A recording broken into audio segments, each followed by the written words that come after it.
What if I tell you that a dissertation can be more than a document that you submit for your master's? And what if I tell you that your dissertation can be the reason for you landing a new job or a promotion or lead to some meaningful changes at your workplace or life? You're likely just starting out on your dissertation or research module and you're considering, what should I research? How can I benefit from my dissertation? How do I set myself up for success after the master's? In this video, I will teach you how to benefit more from your master's dissertation professionally and prime yourself for the next step in your career or academics, and through that, give you some inspiration for your master's dissertation research. Over the last couple of months, I've had to give 3 introductory lectures for new master's research modules, and what I really got the sense of was this fear about the dissertation, and some students just want to get past it to get their master's certificate. As a supervisor, I see a lot of students working on research projects that they have got no interest in, or use research methods that they're not interested in because it's easier to execute. Some students just want to get by and complete a dissertation and have got no intentions to look at it ever again. I find this quite disappointing and a waste of your energy and time. The dissertation is a very powerful document that takes so much time to produce. For many students, this is the largest document that you'll ever write in your life. Considering the amount of energy and time you put into it, you might as well get as much out of it as possible and work on something that means something for you. For many of you, this may be the first time you've ever done research, or at least in an academic environment. Within academia, we're less interested in where you arrive at the end of the dissertation. Rather, we're more interested in how and why you have made the research decisions, how you designed and built the study, and how you execute the methodology and method, and how you constructed your arguments, etc. The learning curve is steep and the expectations are high. There is a lot to learn and it is difficult to find some place to start, so why not pick something that interests you, something that gets you excited about learning more. Maybe it's a type of research methodology, or maybe it's a topic area that you want to learn more about.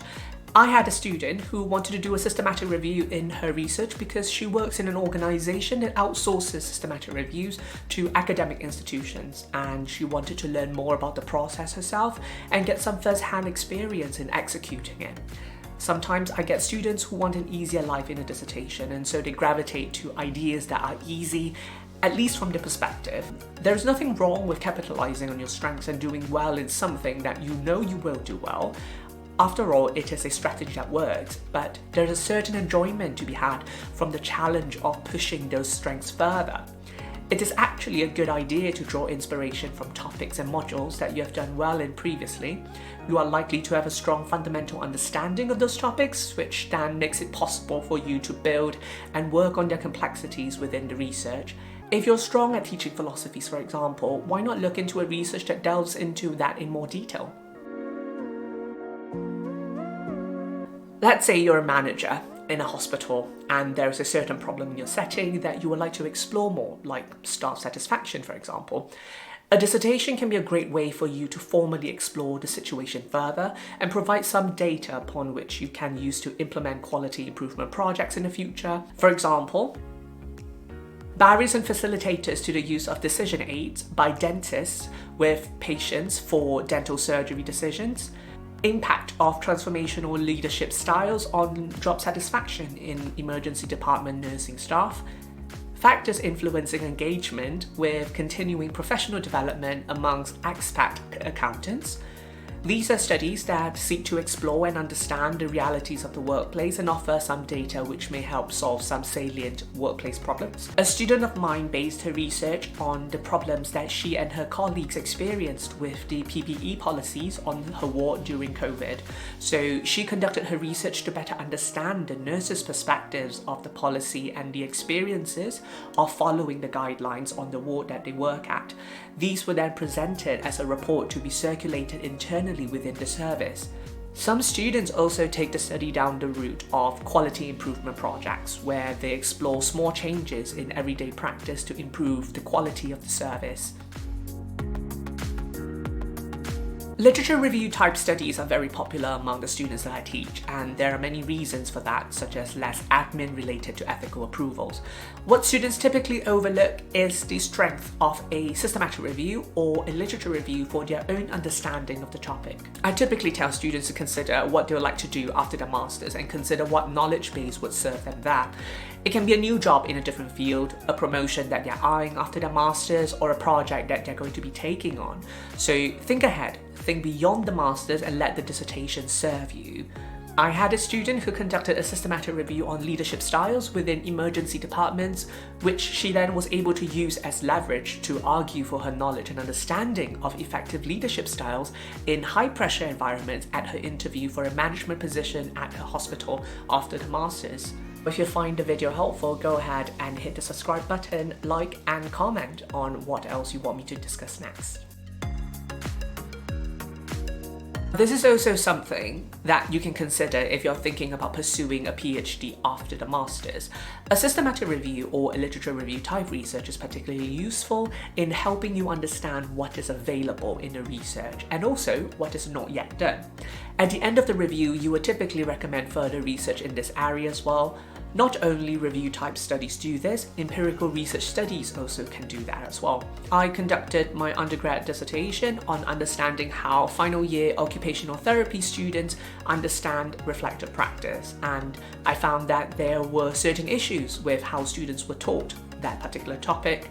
In my PhD proposal, I propose how this can be resolved by exploring a different form of reflection, which was one of the research recommendations from my undergrad dissertation. I also have a client who conducted a systematic review on vaccine hesitancy for a specific vaccine, and now she is conducting a PhD study in vaccine hesitancy and provision in her own country.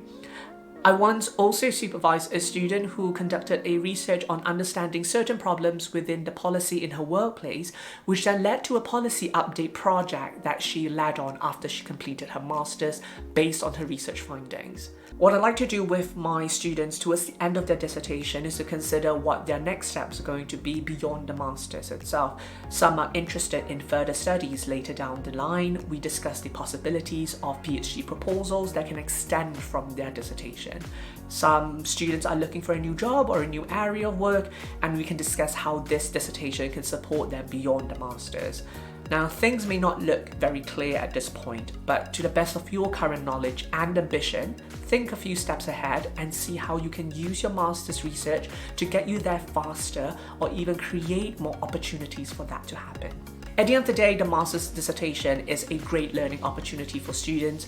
The relative freedom of selecting any topic you may be interested in is something that you don't get in your academic assignments. It is an excellent choice to work on an area of interest and also invest in your own future beyond the research. Half a year for the dissertation is a very long time. A 20,000 word dissertation or even a 4,000 word dissertation is likely to be the largest document that you will write in your life. It is a waste to spend all of that time and effort working on a document that you're never going to see again. So why not use the time to learn something new, explore an area in your work that means something to you, expand your knowledge base, create leverage and new opportunities for yourself in the future. Now, within the field of research and academia, we discuss a lot about the use of AI in dissertations, but it is always tricky and contentious from the academic integrity point of view. If you are interested in how you can make use of AI in a meaningful way and ethical way, here is a video on my perspectives as a supervisor, and here is a video on how I've used it in my own scoping review search. I'll see you next time. Bye!